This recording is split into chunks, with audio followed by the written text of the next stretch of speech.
Gimana kalau sebuah bangunan itu nggak cuma berdiri kokoh, tapi juga punya ingatan digital? Nah, itulah dunia yang sekarang lagi kita bangun dengan Building Information Modeling atau yang biasa kita sebut BIM.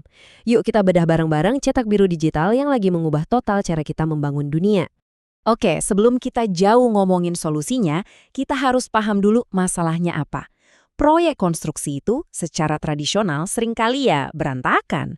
Bayangin deh tumpukan gambar kerja yang beda-beda versi, komunikasi antar tim yang putus nyambung, dan masalah yang baru ketahuan pas udah di lapangan. Wah, itu resep pasti buat buang-buang waktu dan uang. Nah, lihat perbandingan ini deh. Kontras banget kan? Di satu sisi, ada cara lama yang kerjanya sendiri-sendiri, reaktif, dan seringkali cuma ngandelin kayanya. Di sisi lain, dengan BIM, kita pindah ke satu lingkungan data terpusat. Masalah bisa ketahuan dari awal, dan semua keputusan itu dasarnya data, bukan firasat. Ini perubahan yang fundamental banget. Oke, kita udah lihat masalahnya. Sekarang, solusinya. Ini penting banget buat dicatat. BIM itu bukan sekedar software gambar 3D. Jauh lebih dari itu. Ini tuh sebuah proses, sebuah filosofi baru dalam membangun. Ini dia definisi intinya. Jadi, BIM itu proses kerja bareng buat bikin satu model digital yang isinya informasi super lengkap. Model ini nggak cuma nunjukin panjang dan lebar tembok, tapi juga ada data spesifikasi materialnya, jadwal perawatannya kapan, semuanya ada di situ. Ini tuh aset digital yang hidup selama bangunan itu berdiri. Kutipan ini benar-benar pas banget. Jadi poin kuncinya di sini adalah jangan lihat BIM sebagai alat gambar, tapi lihat BIM sebagai mesin data. Setiap baut, setiap pipa di dalam model itu adalah bagian dari database pintar yang bantu semua orang bikin keputusan yang lebih cerdas, lebih cepat, dan lebih akurat. Dan percaya atau enggak, konsep ini tuh udah lama loh. Idenya udah ada dari tahun 70-an. Tapi ya baru sekitar 2 dekade inilah teknologinya benar-benar matang dan akhirnya punya standar global lewat ISO 19650. Standar inilah yang ngasih kita semacam aturan main bersama biar bisa kerja bareng dengan lancar. Nah, supaya cetak biru digital ini beneran jalan, semua orang kan harus ngomong pakai bahasa yang sama nih.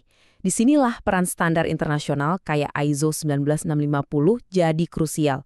Ini bukan cuma aturan biasa, tapi ini semacam kamus bersama yang bisa mencegah proyek triliunan rupiah gagal cuma gara-gara salah paham. Jantung dari ISO 19650 itu adalah konsep yang namanya Common Data Environment atau CDE. Gampangnya, anggap aja ini satu sumber kebenaran tunggal buat proyek. Nggak ada lagi tuh drama, ini file versi terbaru bukan? Atau data yang kesebar di mana-mana. Semua orang, dari arsitek sampai kontraktor, kerja dari satu tempat yang sama. Memang, menerapkan standar ini kedengarannya rumit, tapi sebenarnya bisa kita ringkas jadi 3 langkah utama.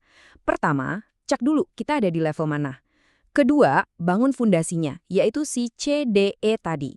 Dan ketiga, yang paling penting, pastiin data yang masuk itu benar dan akurat lewat pengecekan rutin. Oke, kita udah ngomongin apa dan bagaimananya ya. Sekarang bagian yang paling penting. Kenapanya? Untungnya apa sih pakai semua ini di dunia nyata? Angka ini udah menjawab banyak hal, 65%. Ini artinya BIM bukan lagi barang baru atau pilihan, tapi udah jadi standar industri. Lebih dari setengah proyek konstruksi di seluruh dunia udah ngebuktiin sendiri manfaatnya di lapangan. Dan ini dia keunggulannya secara spesifik. Pertama, kolaborasi jadi jauh lebih lancar. Kedua, dan ini nih game changernya, kita bisa nemuin masalah, misalnya ada pipa yang nabrak balok, itu di dunia digital. Bukan pas sudah di lapangan yang ongkos benerinnya mahal banget. Hasil akhirnya, tentu aja proyek jadi lebih hemat waktu dan biaya. Manfaat BIM ini gak cuma buat gedung pencakar langit aja loh. Prinsip yang sama ternyata juga merevolusi cara kita bangun infrastruktur publik yang supermasif. Dan ini bukan cuma omongan doang ya.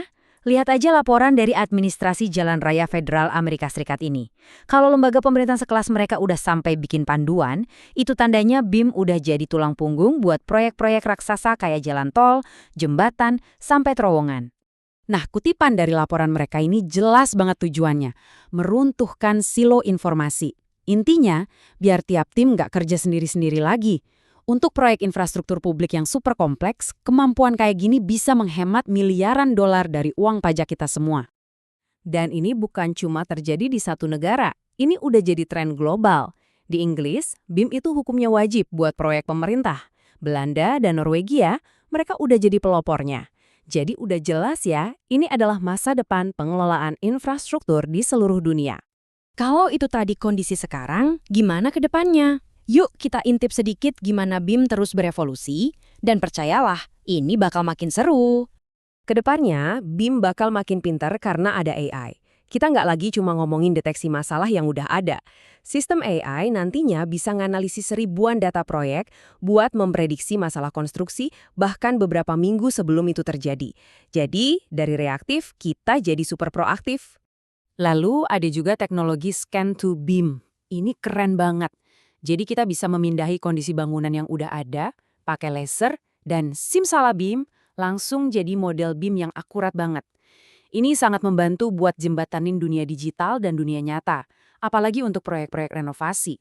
Dan ini dia puncaknya, kembar digital atau digital twins. Bayangin deh, model BIM-nya itu nggak mati setelah bangunan jadi, tapi model itu hidup.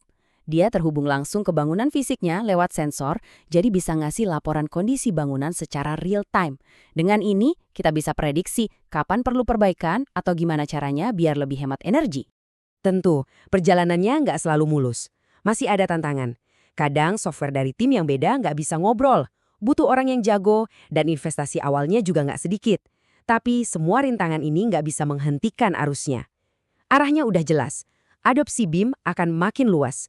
Sebagai penutup, saya mau ninggalin Anda dengan satu pertanyaan buat direnungkan. BIM itu pada akhirnya bukan cuma soal membangun dengan lebih efisien.